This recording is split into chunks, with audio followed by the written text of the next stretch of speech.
Hey guys, thanks for joining. So in the previous video, we did actually create a new site, and with the API code, the post API code. So in this video, we need to update the site's VLAN. So yeah, just for them to have a different subnet than the site that they were cloned from. So as I said, the Meraki dashboard, the Meraki API doc is really handy. So you see here from the network side, we created the network. So let's check now the VLAN side, okay?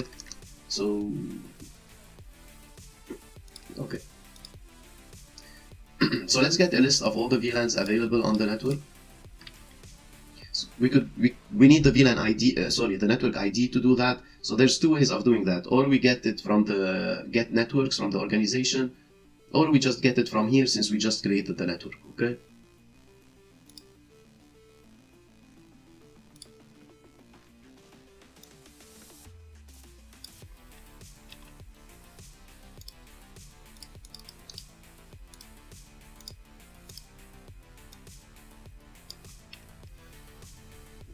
Right, so this is going to provide us a list of VLANs.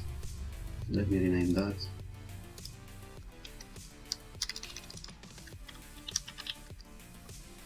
I would like to put it under this since it is step 4.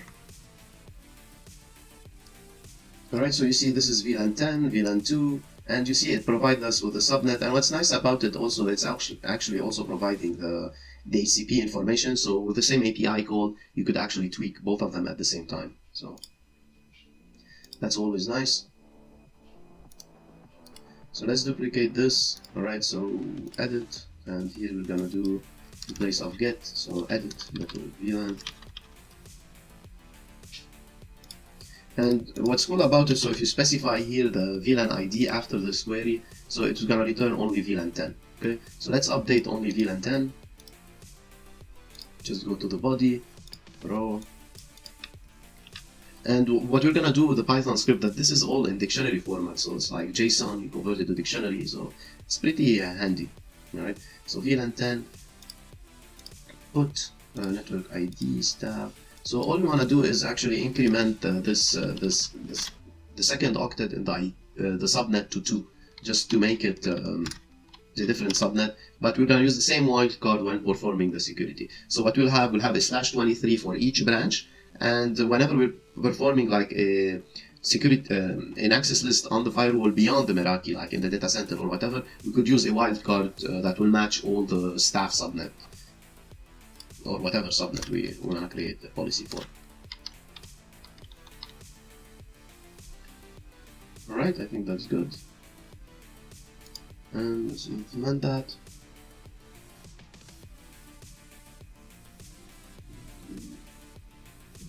Alright, and as you could see here, like the subnets and the appliance IP has been updated. Let's go into the Meraki and address and VLAN.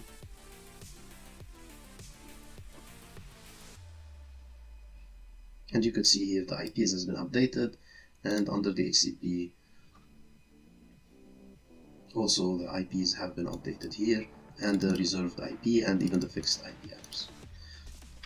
So what I'm gonna do, actually, I'm gonna also tweak VLAN 30 because we need it for the firewall, and then the rest I'm not gonna tweak them. We'll keep them for the Python script, alright? Because it's the same process. Not 30, I think VLAN 50. Which one of the printers? Yeah, 50. Alright, so this is VLAN 50.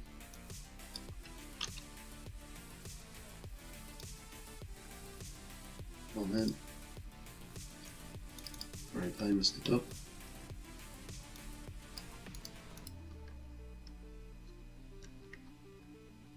So it's gonna be here.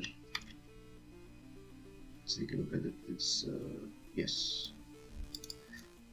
So what I did, if you guys notice, since you need to be very cautious, especially if you're working on a production network, I've actually configured the VLAN 50 on the same subnet as VLAN 10, so that's why we test. So this is gonna be at 129, and it's gonna be 3. We said we're gonna increment it by 2.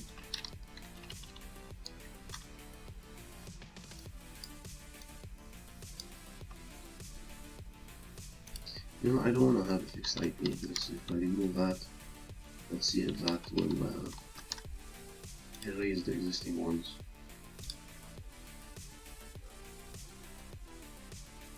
Alright, perfect. Let's check. Well, let's refresh.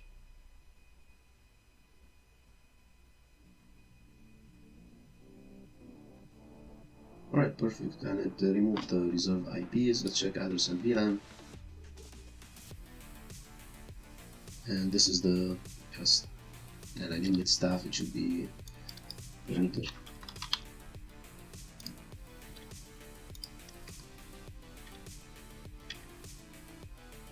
Perfect. Okay.